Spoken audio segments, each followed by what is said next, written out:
Okay, let's unpack this. Imagine a state like Florida. You've got the sun, the beaches, these big sprawling communities, and, well, you've got hurricanes. Lots of them. We just got through the 2024 season. Debbie, Helene, Milton, just relentless, really carved up the state. And now, right on the heels of all that devastation, we're seeing something pretty major happening with how the state rebuilds. Or maybe how it's this rebuilding has to happen. Today, we're doing a deep dive into Florida Senate Bill 180. Governor DeSantis just signed it into law, a few days back, June 26, 2025. And our mission here is to really explore how this law, which on the surface sounds like it's just about streamlining hurricane recovery, how it actually shifts the whole power dynamic, between the state government and Tallahassee, local city and county leaders, and critically private developers. It really brings up this core tension, doesn't it? Is this genuinely about helping communities recover efficiently, helping folks get back on their feet? Or, like a lot of critics are saying, does it maybe give developers too much say, potentially rolling right over what local communities actually want? Especially those places that have tried to slow down growth a bit, manage things locally. What's fascinating here is exactly that duality you mentioned. SB 180 has this. Well, the stated purpose. That sounds completely reasonable. Improve emergency management, speed up recovery after those awful 2024 storms. I mean, who wouldn't want that, right? But then you scratch the surface and there's this whole counter-narrative that the bill isn't just tweaking things, it's fundamentally changing who calls the shots. Maybe undermining local control, undermining the resilience that communities have been trying to build. And like you said, this isn't some future plan. It took effect immediately, June 26th. Local governments are dealing with this now. Plus, there's that retroactive piece going back to August 1st, 2024. That's pretty unusual. It basically says actions taken by local governments last fall might now be invalid under this new law. Imagine trying to plan under those conditions. Yeah, that retroactive part feels like pulling the rug out from under people. So where did this bill come from? Obviously, the 2024 hurricanes were the trigger. Debbie, Helene, Milton, they hit hard. So SB 180 grew out of that backdrop, right? Homes destroyed, infrastructure wrecked, communities just desperate. And the sponsors, Senator Nick Dicely from Indian Rocks Beach, Republican, his area got hit hard. He had that quote, didn't he, about needing a clear path to recovery and local bureaucracy getting in the way, basically saying local rules slow things down when people just need help. Exactly. That was the core justification presented. Cut the red tape, speed things up. And Representative Fiona McFarland, Republican from Sarasota, another area that saw significant impact, she sponsored it in the House. But what jumps out at me is the speed it went through and the votes. 37-0 in the Senate, 115-1 in the House, just one no vote. Senator Tracy Davis, Democrat from Jacksonville. That level of consensus on something this impactful, it's just a really powerful push behind it, doesn't it? Almost no legislative friction. It really does. And if we connect this to the bigger picture, the bill feels like it has two distinct parts, almost two bills in one package. Part one is all about those emergency management enhancements, things like streamlining the permits after a storm, which everyone agrees is needed, better debris cleanup plans, better coordination between state and local emergency teams. It also prioritizes funding for hurricane shelters where they're needed most, lets the National Guard help with medical care in emergencies, stuff like that. And it makes local governments create their own plans for faster permitting. So on that side, it seems focused on efficiency and response, things most people would probably support. Okay, so that's phase number one. What about the other side, the part causing all the controversy? The Trojan horse, as some are calling it. Right. That's where we get into the provisions that really limit what local governments can do, and importantly, give developers a lot more protection and power. The retroactive application is key here. Like we said, back to August 1st, 2024. And it applies to any county in a federal disaster declaration for Debbie, Helene, or Milton, which, according to the analysis we've seen, covers virtually every county in Florida. Yeah. So this isn't just for the places that got a direct hit. It's nearly statewide. Wow. Yeah. So local decisions made months ago, maybe thoughtful plans put in place after seeing strong damage, could now be challenged or just wiped away. Again, immediate effect. June 26th, no grace period, new rules, new legal landscape right now. Local governments are scrambling. That retroactive piece is just stunning. Communities trying to learn, adapt, maybe build back better, and now those efforts could be undone. So let's get specific. Section 18 seems to be the engine driving this change in local control. It creates a whole new law, right? Section 252.422, and it's specifically designed to limit local regulations after a hurricane. Exactly. Section 18 isn't just tweaking things. It's building a new legal structure. 252.422 aimed squarely at restricting local authority post-storm. And how broad is its reach? You mentioned impacted local government. How is that defined? Because that determines who falls under these new rules. That's incredibly broad. An impacted local government isn't just a county where the eye made landfall. It's any county included in a federal disaster declaration for one of those storms. Or any city within that county if the city is even partially within 100 miles of the hurricane's track. 100 miles. Yeah. So a storm hits the panhandle. And potentially, cities way over on the Atlantic coast fall under these restrictions, even if they just got some outer bands or rain. That's a massive geographic scope. It basically blankets the state. It really does. And for all those places, Section 252.422 imposes some very specific, very significant prohibitions on what they can do for one full year after a hurricane makes landfall. This is where the power shift really happens. There are three big ones that gut local control. First, an explicit ban on construction and development moratoriums. So, no pausing. Even if a town is devastated and needs time to figure things out, like assess infrastructure damage, plan safer rebuilding. Nope. No pausing allowed under this law. The idea, ostensibly, is nonstop rebuilding. But critics say this prevents that crucial moment of reflection. Can we rebuild smarter? Should we rebuild here at all? This law says, essentially, just keep building fast. Okay, what's the second prohibition? Local governments can adopt amendments to their comprehensive plans. Those are like the master blueprints for community growth if those amendments are considered more restrictive or burdensome than what was already in place. More restrictive or burdensome, that sounds vague. Who decides what that means? Exactly. That's a huge point of contention. It creates enormous legal uncertainty. Let's say a town realizes after massive flooding it needs tougher rules, maybe require new houses built higher or demand better stormwater drainage from developers. Under this law, those common-sense resilience measures could be challenged as more restrictive.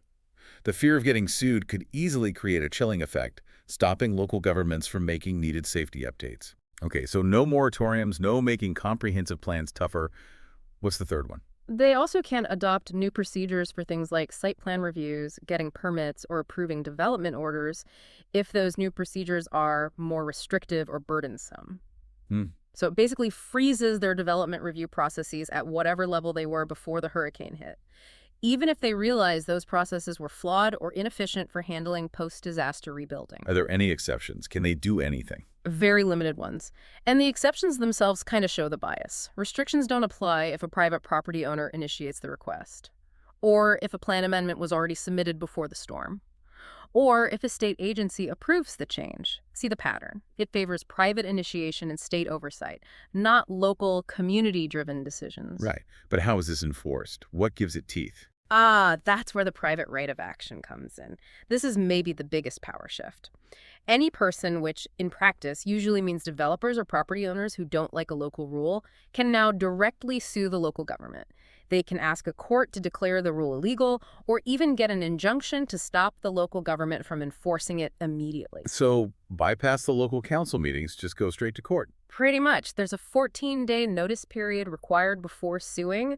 But yeah, it puts immediate legal pressure on cities and counties. And here's the kicker. The attorney fee shifting. Meaning? Meaning, if the person suing the local government wins, the local government, meaning the local taxpayers, has to pay the plaintiffs reasonable attorney fees and costs. Wow. So a developer challenges a town's new flood rule, wins, and the town pays the developer's lawyers. That's right. Imagine the financial risk for a small town. Defending a potentially necessary safety regulation could bankrupt them if they lose. It creates immense pressure to just not regulate, to avoid anything that might be challenged as burdensome. That's a huge deterrent. And who can sue? Do they have to show they were harmed? Nope. The standing is very broad. Plaintiffs don't need to prove specific harm, just argue that a regulation is burdensome or restrictive. It lowers the bar significantly for lawsuits. Okay. And there's a study mandated, too, by FAFAGA. Yes, the Office of Program Policy Analysis and Government Accountability. They have to study local government actions after hurricanes, report back by December 1st, 2025. But here's the critical part. The study isn't framed as a neutral look. Its mandate is to find options to remove impediments to construction, reconstruction, or redevelopment and prevent burdensome or restrictive procedures.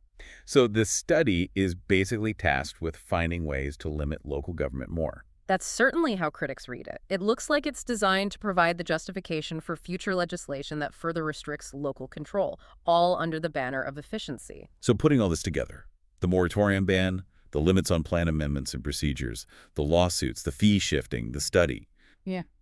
It really sounds like a fundamental rewrite of how land use works in Florida. We always hear about home rule in Florida, the idea that local communities control their own destiny, their own development.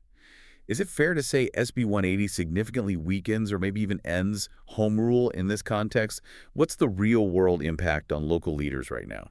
That's exactly the core concern being voiced. The operational challenges are immediate and immense. Local governments are trying to follow these new state rules, make new plans, appoint contacts, speed things up, while also looking back at things they already did post-hurricane and wondering if those actions are now illegal. It's like trying to drive forward while constantly checking the rearview mirror for retroactive legal trouble. And that vague language, burdensome or restrictive, must make it incredibly difficult to know what's allowed. Absolutely. Matt Singer from the Florida League of Cities put it well. There's a lot of legal uncertainty. You may be asking what is burdensome and what is more restrictive. Nobody seems to have a clear answer. This creates a situation where local officials are constantly second-guessing themselves. Can we implement this safety measure? Will it trigger a lawsuit we can't afford? And think about the resources. Staff time, legal fees, money and energy that should be going into recovery and serving residents is now potentially being diverted to navigating this complex law and defending against lawsuits. Can you give us an example? Where are we seeing this play out already? Volusia County is a prime case study. Their county chair, Jeff Brower, has been really outspoken. After the 2024 storms, some cities in Volusia did exactly what recovery experts recommend. They paused new development temporarily. They started working on stronger stormwater rules to prevent future flooding. These were local decisions based on local impacts and presumably local resident concerns, often reflecting that desire to manage growth more carefully. Right. Sounds like responsible planning. But according to Brower, SB 180 just wiped those local efforts away retroactively. He said, and this quote really cuts to the heart of it, "It affects every county and every city in the state that you can't control the way you're developing. Local governments should be doing that. You can't protect your own citizens. So who are we protecting? Just developers." That's a powerful statement. It directly hits that tension, local control versus developer interest, especially when communities want to slow things down. And we saw a preview of this with SB 250, the 2023 law that had similar language. Look at Manatee County. They had voted unanimously 7-0 to bring back 50-foot buffers around wetlands. They knew wetlands soak up floodwater, which is obviously critical in Florida. They wanted to reverse an old policy that allowed 0-foot buffers. Seems sensible, especially after seeing flooding. You'd think so. But state agencies apparently warned them that bringing back those protective buffers would violate SB 250's burdensome or restrictive clause. George Cruz, the Manatee Commission chair at the time, basically said their hands were tied. He said, clearly wetlands are important when you're getting flooded, but under fear of legal action due to Senate Bill 250, commissioners voted to delay passing the environmental protections. So fear of lawsuits stopped them from implementing flood protection. That's what he indicated. And he added, every single developer in the state benefits from this language. It highlights how these state laws can directly override local environmental and safety priorities, favoring development ease. What about other impacts, like on infrastructure planning or building codes? Huge impacts there, too. Stormwater is a big one. If a town needs better drainage after a storm, like New Smyrna Beach identified, SB 180 could block those improvements if they're deemed more restrictive for new development. Building standards, too. Local governments generally can't mandate stronger building codes than the state minimums now, even if their specific locations say, right on the coast clearly needs higher standards. And evacuation planning gets tricky. If you can't pause development to reassess how many people your roads can handle during an evacuation, you could be setting yourself up for disaster down the line. More development, same old evacuation routes. It's a safety concern. Plus the constant threat of lawsuits and the cost of defending them or paying the other side's fees, it really stacks the deck against local control. It absolutely does. It impacts their insurance costs, their risk management, potentially leading to higher costs for residents in the long run. Okay, so it's clear local governments and many residents are feeling squeezed by this. Right. But obviously someone benefits. Let's talk about the other side, the developers and the construction industry. What's in SB 180 for them? Well, quite a lot, actually. The bill provides very clear advantages for the development industry. The whole push for streamline, expedited permitting is a major plus for them. Faster approvals mean projects get started sooner, money flows quicker. The ban on raising permit or inspection fees for 180 days after an emergency declaration also protects their bottom line during those crucial high-activity rebuilding periods. So faster timelines and cost controls. What else? Regulatory certainty is huge. Knowing that local governments can't suddenly impose tougher rules or moratoriums during reconstruction reduces risks significantly for developers planning large or long-term projects. And those legal tools, the private right of action, the potential to recover attorney fees, give them a powerful way to challenge local rules they see as obstacles. Injunctive relief means they can potentially stop a rule they don't like almost immediately through the courts. It really strengthens their hand in any negotiation or dispute with a local government. Are there specific provisions that are particularly beneficial to developers, maybe things that go beyond just speeding up permits? Yes, a couple are really significant. One is the elimination of those look-back ordinances, the cumulative substantial improvement rules. Remind us what those did. They basically said if you renovated an older building, especially one in a flood zone, and the cost of renovations over time hit a certain threshold, after 50% of the building's value, you had to bring the entire structure up to current modern building and flood codes. So ensuring older buildings eventually met modern safety standards as they were improved? Exactly. Eliminating those means developers can now renovate older properties without triggering those costly full-scale upgrades.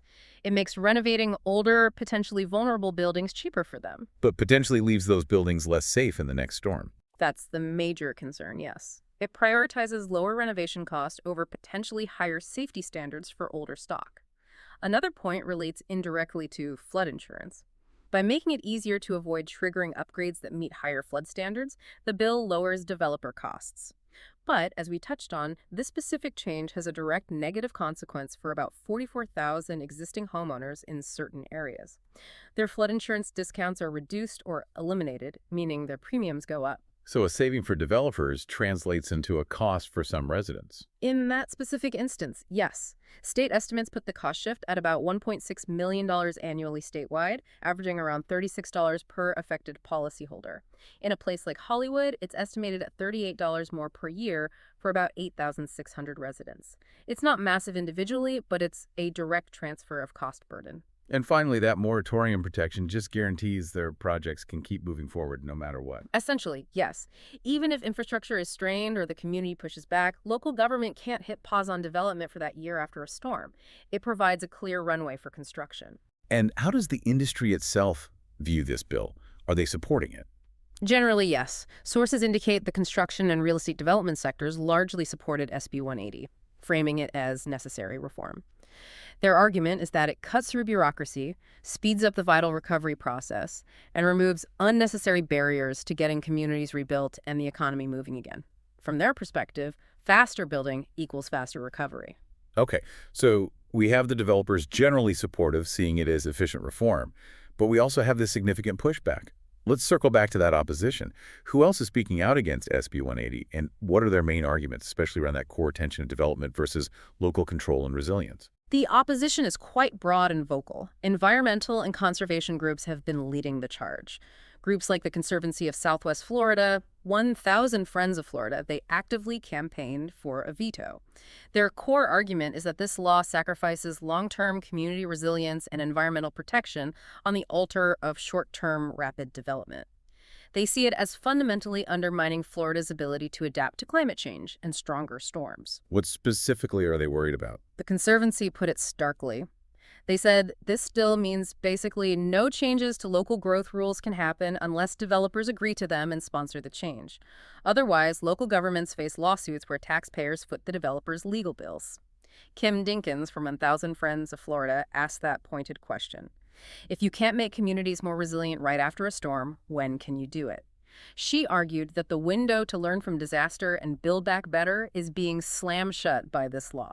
What about professional planners, the people whose job it is to think about community development? The American Planning Association's Florida chapter, APA Florida, also formally requested a veto.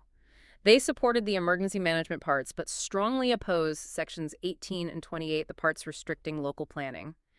They really emphasized the statewide impact, noting that these restrictions hit all counties for 3 years, just because every county was included in some federal disaster declaration last year, regardless of actual impact. They see it as a massive, unwarranted preemption of local planning authority across the entire state. And we heard from local officials like Jeff Brower in Volusia and George Cruz in Manatee Their frustration seems palpable. Absolutely. Brower's quote about the bill turning control over to developers being good for developers but bad for you, meaning the residents, sums up that local perspective.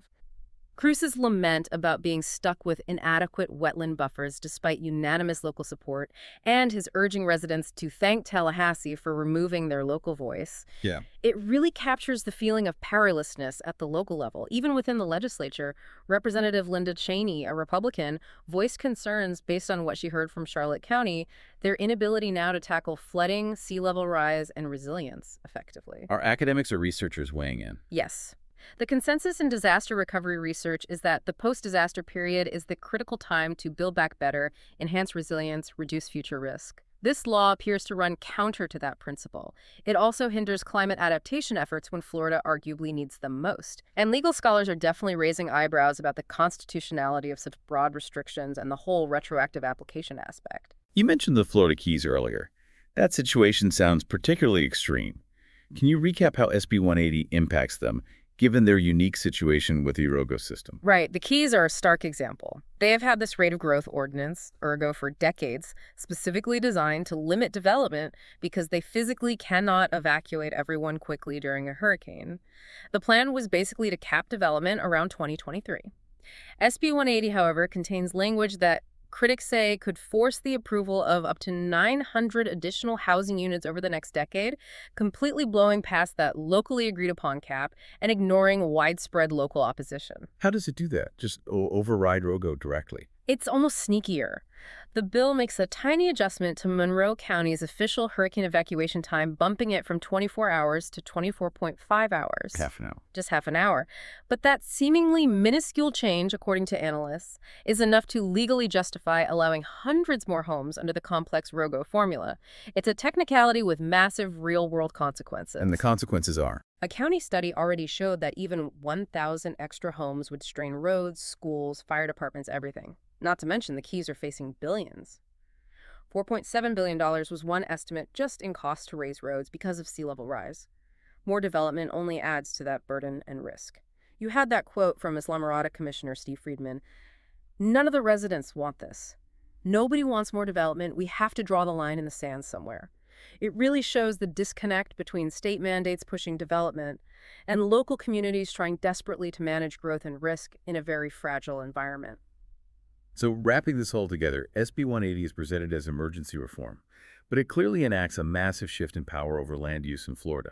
It favors rapid redevelopment, it took effect immediately, it reaches back retroactively, creating this really complex situation that seems heavily tilted towards development interests, often against the wishes of local communities wanting to manage their own growth and resilience. That really sums it up. And the long-term implications for local governance are significant. We're seeing a clear erosion of home rule.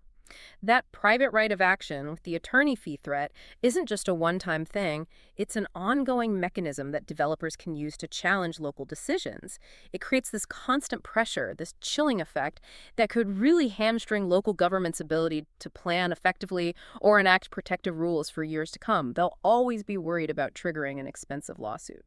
And that Opaja study seems poised to push things even further in that direction. It certainly looks that way. Being tasked specifically with finding ways to remove impediments to development suggests the state legislature is already looking towards the next round of restrictions on local authority. The political momentum that pushed SB 180 through with near unanimous support seems likely to continue. So what should people be doing? Local governments, community groups? Well, local governments need to be incredibly careful, reviewing all their rules, getting solid legal advice, understanding their new vulnerabilities. Community organizations, environmental groups, residents, they need to watch closely how this plays out on the ground, document the impacts, good and bad. That information will be crucial for any future efforts to maybe amend this law or push back against further restrictions. State policymakers, ideally, should be asking if this law truly strikes the right balance between rebuilding quickly and rebuilding safely and sustainably. And federal agencies involved in disaster aid need to understand how these state rules might affect Florida's overall vulnerability and resilience, which impacts federal spending too. It seems the fundamental tension remains. How do you balance the need for development and economic activity with community resilience, environmental protection, and local self-determination, especially when facing bigger storms and rising seas? Exactly. The ultimate success of SB 180 won't just be how fast things get rebuilt. It will be whether Florida communities are actually safer, more resilient, and still have a say in their own future years down the road. That balance is the critical challenge. So what does this all mean for you listening right now? As Florida confronts more powerful storms, grapples with climate change, what really makes a community strong and resilient? Is it letting development happen as fast as possible? Maybe even when the local community has said slow down? Or is it empowering those local communities to make their own choices, to learn from disaster, to build back better in a way that fits their specific needs and values? It's a fundamental question about power, planning, and what kind of future communities want to build, something to definitely think about. This deep dive really lays bare a framework that forces us to ask, who gets the final say when disaster hits? Who decides how and where we rebuild? It's a debate with huge stakes, and based on SB 180, it's a debate that's definitely not over yet.